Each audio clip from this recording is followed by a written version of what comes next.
বাংলাদেশের প্রার্থী বলতেছে বিসমিল্লাহির রহিম। কসম। বিসমিল্লাহির রহিম। আসসালামু আলাইকুম।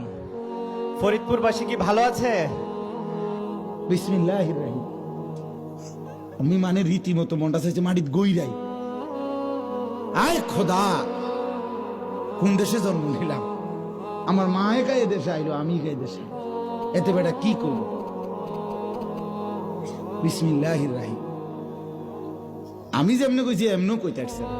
আচ্ছা তো বিসমিল্লাহির রহিম ভাই তোমরা কও না ভাই, এটা নি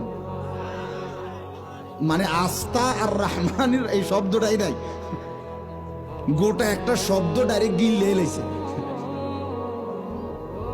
এরপরে আমরা জিতলে যে কিরবার তো বুঝাই যায়, আপনি তো অখনই গিল্লা লাইছেন একটা শব্দ আস্তা, আপনি যে এরপরে আপনার পুরো আসনটাই গিল্লা লাইবেন এটা তো বুঝাই যায়।